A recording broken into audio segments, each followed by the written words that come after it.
Hello and welcome back to the channel. I'm Marcus from InfoSec Governance and I run a UK-based cybersecurity company whose primary aim is to protect businesses and raise awareness about cybersecurity and how to implement the best practices to protect your data. In today's video, we're going to be talking about information security governance. We're going to be talking about what it is, what's involved in the process, and why you as a business should be doing it. When it comes to running a business, most businesses understand risks when it's associated to business risk. So here we're thinking about fire, flood, theft, loss of employees, competition, and the list goes on like that. But when we start talking about cyber risk to businesses, they're just completely lost, and generally they don't understand what risks are associated with cyber threats or information security threats. By having businesses implement asset and risk management and internal reviews within their processes, businesses can gain a greater understanding of what they have, what areas they might need to look at and improve upon, and what areas might be affected by risk. Once businesses have a basic understanding of what risks there are to their business and what assets they have and what assets they need protecting, we can then start looking at the governance of information security within the business. But what is information security governance? The governance of information security within a business is the way a business manages its information security needs. It needs to look at and identify and protect its information. So we're looking at confidentiality, integrity, and availability of information, otherwise known as the CIA triad. And as part of this process, the business will start to look and identify all areas of risk that could impact the business. This will include the business risks as well as information security risks, both internal and external to the business. And we're going to be looking at paper-based risks, people risks, things like that. It is important that the business looks at all areas of the business from the bottom of the business right up to the top, and it's important that senior management, such as the board, have buy-in and full support on this process. Once the items have been identified, the business will then need to start designing a framework which includes policies, procedures, processes to ensure that the risks which were initially identified by the business can be remediated, accepted, or treated accordingly. So now that we know a little bit about governance, what is the information security framework? How do we develop it? Well, in simple terms, it's an information security framework that is built up of a suite of policies, procedures, which have been created and implemented within the business, so it's like a daily running of the business. So it's business by design, security by design. This can be made up of different components from certifications such as Cyber Essentials, ISME Cyber Assurance, or ISO 27001 and other international standards. Once embedded within the business, it doesn't stop there. The framework is a living and breathing entity within the business. The framework will need to be constantly undergoing change and expansion and reviews. Policies and procedures need to be tested and implemented. Things need to be looked at, and if things don't work, the business needs to adapt and change that, find out why it hasn't worked, update it, push out a new change, and go from there and review later on in life. The framework should be designed with metrics in mind.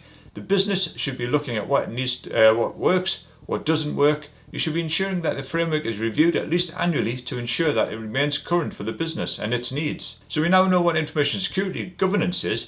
We know what a framework is, but what's involved in the governance? What areas are there to build, review, and monitor for the business? Well, there's 6 main areas of information security governance. So we've got information security planning.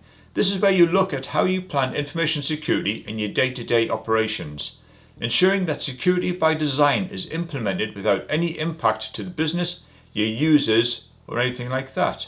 Here we're going to be looking to see what controls and actions you need to be taken to ensure that your information, both electronic, physical, paper-based assets, things like that, are protected within the business. Is it the case that you have a clear desk policy, encryption to safeguard information? Are you the key holders?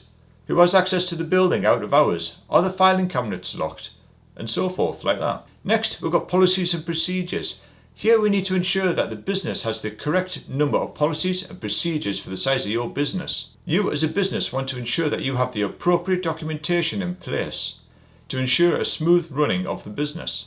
You should ensure that you've got information security policies, human resource policies, procedures, staff onboarding and offboarding procedures, incident management, business continuity and disaster recovery procedures and policies, and things like that. Depending upon the complexity and the size of your business, you'll also depend upon how many and how complex your documentation is as well. Asset management is an important area. If you don't know what assets you have, how do you know what you need to protect within your business? What information do you need? You should ensure that you have an up-to-date asset register in place and that there are asset owners, asset tags, and that the register is kept up to date at all times. As part of the governance, you should ensure that the assets are where they are and where they're meant to be, that who they're owned with, and go from there. Risk management plays a key part within the business and works alongside asset management. You need to understand your risk to the business and ensure that you as a business know what your risks are, what you're going to treat, how you're going to remediate them, which ones you're going to accept. And as part of this, you should have a risk register which is kept up to date, and the owners should be associated with each risk you have. And these risks should be reviewed at least annually upon change. The risks should not only just be around the business risks, but there should also be risks based around information security type risks as well, such as ransomware, malware, phishing emails, things like that. Compliance and auditing is a section that you need to ensure that you're ensuring that your business is complying with the necessary legal and regulatory controls, and that any additional standards such as ISO are part of this as well. You should also have a look at internal audits as well, so carrying out informal audits internally within your business, making sure that you're doing everything correct. And then finally, we've got incident response and management as well. So this section is based around your business and how it manages incident response processes. How do you manage any incidents that you may have? What is an incident defined as? You'll also need to ensure that you have an incident process that's planned. You've got a communication plan. Staff are trained. They're aware of what to do. The documentation's in place there. So if you do have an incident, you can go from there. You can follow the guidance and go from there. But after an incident has been resolved, you also need to ensure that you've got processes in place for a lessons learned procedure.